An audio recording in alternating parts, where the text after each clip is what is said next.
Hello student, तो मेरे ख्याल से आप लोग जोर शोर से नीट 21 की तैयारी में लगे हुए होंगे और ऑलमोस्ट बहुत से बच्चों का सिलेबस कंप्लीट होने वाला होगा और बहुत से जिन्होंने लेट ज्वाइन किया था उनका सिलेबस 50 to 60% कंप्लीट हो गया होगा। अब सवाल ये है कि जिनका सिलेबस कंप्लीट होने वाला है कुछ दिनों में, ठीक है ना, उनकी टेंशन ये है कि अब रिवीजन कैसे करें।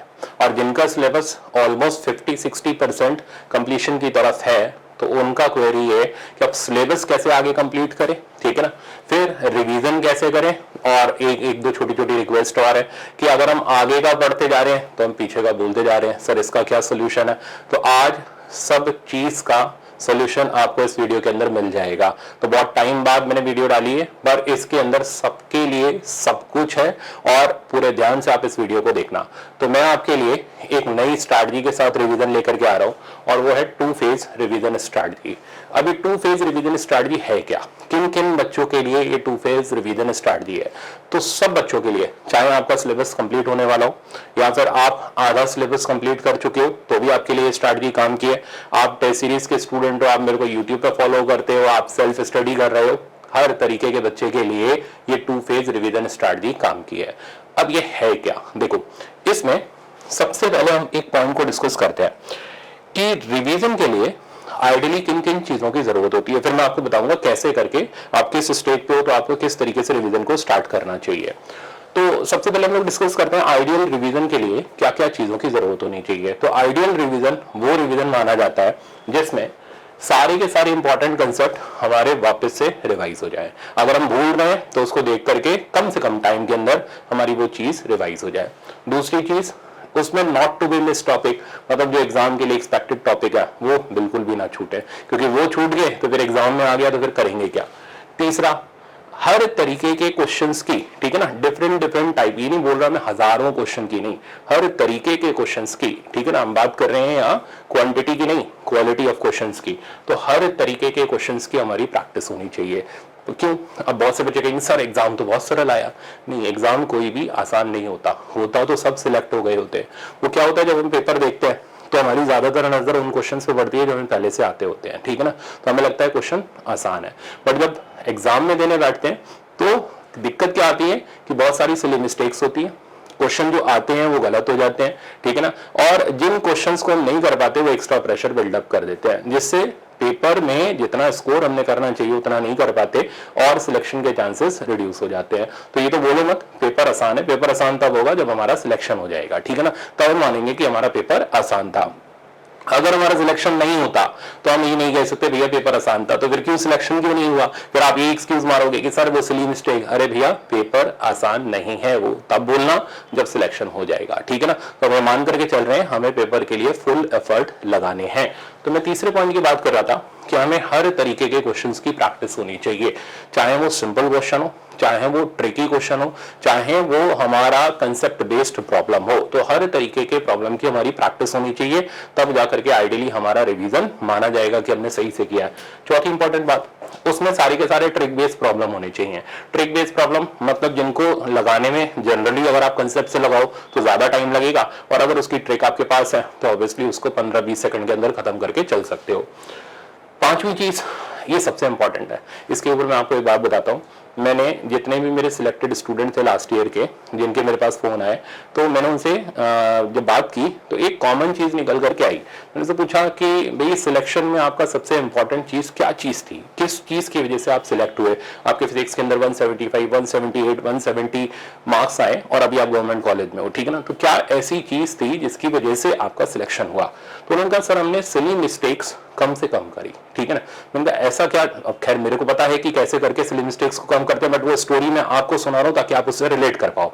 तो ऐसी क्या चीज थी जिससे सिली मिस्टेक्स को मिनिमाइज किया जा सके। तो उन्होंने कहा हमने एग्जाम से पहले टेस्ट की खूब प्रैक्टिस करी, ठीक है ना। उस टेस्ट को प्रैक्टिस करने से जो हमसे एरर हो रही थी वो हमने उस टेस्ट के दौरान करके उनको रिमूव कर लिया। तो वहां एग्जाम के अंदर हमसे कम से कम एरर हुई और हमने कहा कि पेपर आसान है क्योंकि हमारा सिलेक्शन हुआ, ठीक है ना। तो ये दिमाग में बैठा करके चलो। तो अगर आप अपनी सिली मिस्टेक्स को रिविजन करते दौरान मिनिमाइज कर सकते हो तो यही चीज आपके सिलेक्शन के चांसेस को मैक्सिमाइज कर देगी। तो 5 बातें आइडियल रिवीजन के लिए जरूरी है। अब कैसे स्टूडेंट को रिवीजन स्टार्ट करना चाहिए कि अगर उसका सिलेबस कंप्लीट हो गया है या फिर वो मिड वे ऑफ सिलेबस में है, तो मैं उस पॉइंट पर आता हूं। तो हम आते हैं फेज 1 के रिवीजन पर, ठीक है ना। अब बहुत ध्यान से इस पूरी प्लानिंग को आप सुनना। जिन बच्चों का सिलेबस कंप्लीट हो गया है, ठीक है ना, या कंप्लीट होने वाला है, वो अपना फेज 1 का रिवीजन, मैंने डेट दे दी है, 15 मार्च ऑनवर्ड स्टार्ट कर सकते हैं। और जिन बच्चों का, ठीक है ना, ध्यान सुना, 50% तक सिलेबस हुआ है, वो भी 15 मार्च ऑनवर्ड रिवीजन स्टार्ट कर सकते हैं। अब आपको सर कैसे, ठीक है ना, इसका क्या सोल्यूशन आपने निकाला है? देखो, जिनका सिलेबस खत्म हो गया है वो तो डे वाइज प्लानर बनाओ, और आगे अब मैं बताने जा रहा हूं, और जिनका सिलेबस 50% कंप्लीट हुआ है वो हर संडे को, ठीक है ना, एक टॉपिक पकड़ लो और उस टॉपिक का जो आपने कवर किया हो उसका रिवीजन स्टार्ट करो। तो मैंने क्या किया है, जैसे ही लास्ट ईयर था वैसे ही इस ईयर है, मैंने कोई चेंजेस इसके अंदर नहीं करे, क्योंकि एग्जाम का जो कंसेप्ट रहता है, जो पैटर्न रहता है, वो एक जैसा ही रहता है, वो हम चेंज नहीं करते कि इसमें इधर उधर शफल कर दें, उससे कोई बहुत ज्यादा फर्क नहीं पड़ता। तो 70, 20 और 10% के वेटेज में मैंने आपको चैप्टर दे दिए। इनमें से आप सबसे पहले इन 70% वेटेज के टॉपिक को कवर करो। अब कैसे कवर करो और कहां से कवर करो? देखो, कंसेप्ट चाहे मैंने आपको वीडियो लेक्चर में सिखाया हो, चाहे मैंने टेस्ट सीरीज में सिखाया हो, चाहे मैंने क्रैश कोर्स में सिखाया हो, वो कंसेप्ट वही था। उस कंसेप्ट के अंदर, जैसे एग्जांपल मिनिमम थ्योरम, वो चाहे आपने मेरे से लेक्चर में पढ़ी, चाहे आपने मेरे से क्रैश कोर्स में पढ़ी, चाहे आपने टेस्ट सीरीज के अंदर प्रॉब्लम देखे, कुछ अंतर था? नहीं था, सेम थी, ठीक है ना। तो ये बात ये सिग्निफाई करती है कि कंसेप्ट कभी नहीं चेंज होते। और ये चाहे आप आज से 4 साल पहले भी पढ़ते तो भी मैं आपको वही पढ़ाता, आज से 4 साल बाद भी वही पढ़ाता, ठीक है ना। तो हमारे मन का वहम होता है कि इस साल अब हमारा सिलेबस चेंज हुआ या पैटर्न चेंज हुआ तो कुछ नए कंसेप्ट वही रहते हैं, वो कभी चेंज नहीं होते, वो एज इट इज रहते हैं। तो इसके लिए फेज 1 का जब आप रिवीजन स्टार्ट करोगे तो आपको सारे कंसेप्ट वापस से सीखने हैं। कहां से? लेक्चर से नहीं। आपको जो मैंने YouTube पर क्रैश कोर्स कराया था लास्ट ईयर का 30 डेज का, आपको वही एज इट इज फॉलो करना है। आपको वो सर वो तो 2020 के लिए था, मैं बोलूंगा नहीं, वो 2020 तक के लिए था। आपको वो सर डिफरेंस क्या है? डिफरेंस बहुत बड़ा है भाई। जब आप रिवीजन करोगे तो आपको पीछे के सारे कंसेप्ट आने चाहिए, ठीक है ना। 2020 तक के प्रॉब्लम में आप 2020, 2019 के प्रॉब्लम को छोड़ करके नहीं जाओगे। तो वो क्रैश कोर्स सेल्फ कैपेबल है सब कुछ करवाने में, ठीक है ना। लास्ट ईयर बच्चों के भी नंबर आए थे, सिलेक्शन उसी से हुए थे, crash course plus test series उन्होंने करी थी और लास्ट मोमेंट पे अपने डर को भगाया था और सिलेक्ट हो गए थे। तो आपको भी एग्जैक्टली वही फॉलो करना है, ठीक है ना। ध्यान से सुनना, मेरी बात पूरी सुनना। तो फेज 1 का रिवीजन आपको उसी क्रैश कोर्स से स्टार्ट करना है।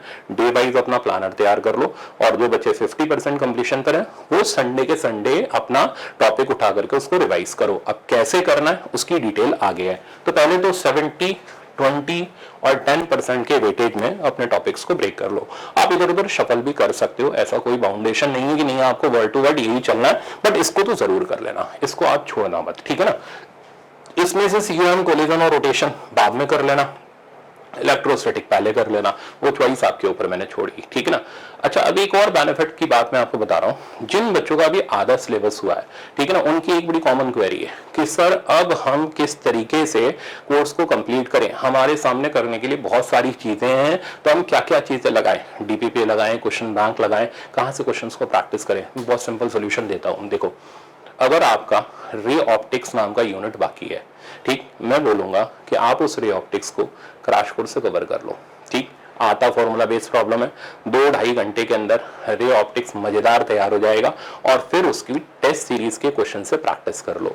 अब टेस्ट सीरीज के क्वेश्चन क्यों बोल रहा हूं? क्योंकि वो हैंडपिक प्रॉब्लम है, ठीक है ना। वो इस साल के लिए जो इंपॉर्टेंट प्रॉब्लम है मैंने वो रखे हैं, तो उनसे प्रैक्टिस कर लोगे तो 4 से 5 घंटे के अंदर पूरा रे ऑप्टिक्स मजेदार तरीके से तैयार हो जाएगा। बाई चांस रे ऑप्टिक्स में कोई कंसेप्ट नहीं आया तो आप उसका वीडियो देख सकते हो, ठीक है ना, वीडियो लेक्चर से उसको रेफर कर सकते हो। ये अल्टरनेटिव वे आप यूज कर सकते हो जो हमेशा शॉर्टकट भी रहेगा और सारी चीजें भी कवर करा देगा। बाई चांस कोई चीज नहीं आई तो उसका लिंक भी आपको मिल गया, ठीक है ना। तो ऐसे करके कवर कर सकते हो। तो 30 डेज का क्रैश कोर्स आपने फॉलो करना है। अब आगे क्या करना है? दूसरी इंपॉर्टेंट बात, सबसे पहले क्रैश कोर्स का लेक्चर देखना है। लेक्चर देखने के बाद अब उसका जो पीडीएफ नोट है, आप सर वो तो है नहीं, ठीक है ना, वो तो लास्ट ईयर था, तो वो पीडीएफ नोट मैं सब स्टूडेंट्स, चाहे वो टेस्ट सीरीज की हो, चाहे वो वीडियो लेक्चर की हो, सबके में मैं ऐड करा रहा हूँ, ठीक है ना।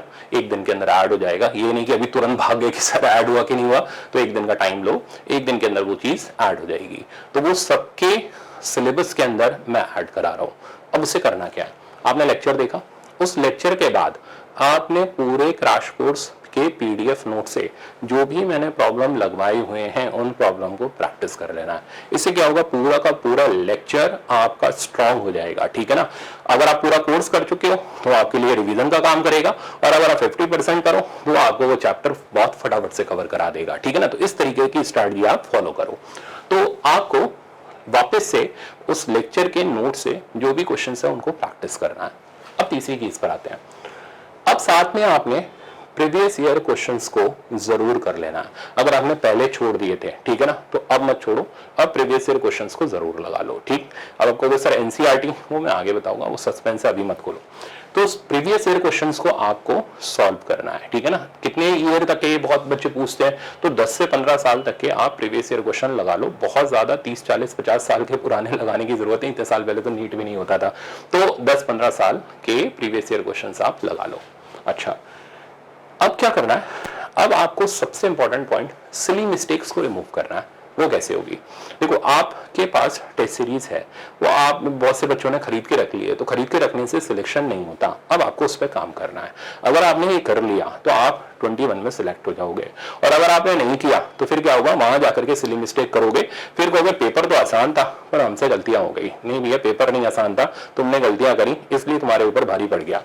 तो आपको अपनी सिली मिस्टेक्स को रिमूव करना है। कैसे, आपको उस चैप्टर वाइज, जैसे मान लो आपने करंट इलेक्ट्रिसिटी रिवाइज किया, तो आपको उसको चैप्टर वाइज टेस्ट जरूर देना है, ठीक है ना। टेस्ट दे करके जो भी आपकी मिस्टेक हो रही है नोट डाउन कर लो, और उसके बाद जब आप एडवांस टेस्ट की तरफ मूव करो तो आपको उस गलती को दोबारा रिपीट नहीं करना, बल्कि एक जगह पर नोट डाउन कर लो कि करंट इलेक्ट्रिसिटी में हमसे इस जगह पर मिस्टेक हुई थी, हमें ये कंसेप्ट समझने में या हमें इस कंसेप्ट के प्रॉब्लम लगाने में प्रॉब्लम आई थी।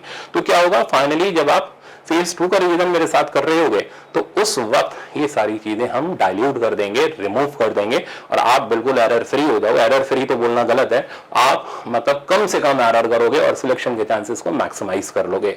तो फेज 1 के रिवीजन में मेरे ख्याल से आपको सारी बातें समझ आ गई। सब बच्चों को क्रैश कोर्स का लेक्चर फॉलो करना है, पीडीएफ नोट से आपको क्वेश्चंस को प्रैक्टिस करनी है, प्रीवियस ईयर क्वेश्चंस आपने लगाने हैं, ठीक है ना। और चौथी इंपॉर्टेंट बात, अपनी सिली मिस्टेक्स को रिमूव करना है by giving test of those topics, ठीक है ना। अगर आपने अभी टेस्ट नहीं दिए तो वो गलतियां आप एग्जाम में करोगे और फिर वहां पर फिर आपका सिलेक्शन मुश्किल हो जाएगा, क्योंकि इस वक्त कंपटीशन वैसे ही बहुत हाई है, ठीक है ना। और आपको सिलेक्शन में करके अच्छे मार्क्स लेने, अच्छे गवर्नमेंट कॉलेज में जाना है, तो आपको कम से कम सिली मिस्टेक्स को करना है। अब चलते हैं अगले पॉइंट पर। ये भाई थोड़ा सरप्राइजिंग है, फेज 2 का रिवीजन।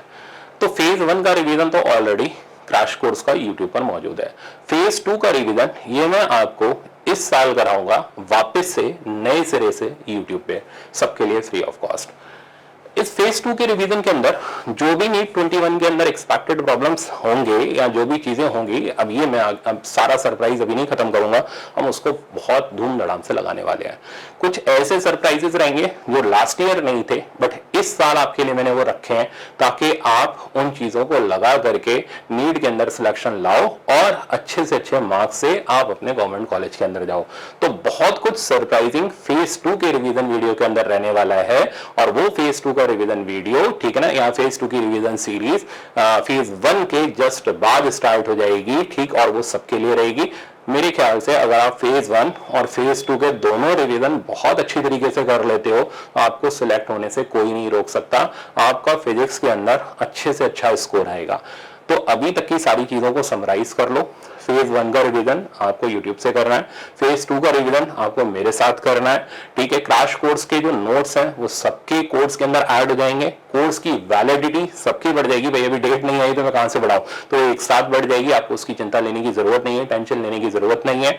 अगर आपका 50% सिलेबस कंप्लीट हुआ है, जो बड़े बड़े यूनिट है उनको क्रैश कोर्स लेक्चर से देख लो, क्वेश्चंस वहां पर प्रैक्टिस कर लो, और टेस्ट सीरीज में दिए गए हैंड पिक्ड प्रॉब्लम्स को जरूर लगा लो। तो मेरे ख्याल से आपको सारी चीजें समझ आ गई होंगी। अब आप इस चीज को फॉलो करो और एटलीस्ट फेज 1 का रिवीजन अच्छे तरीके से करो। Thank you so much.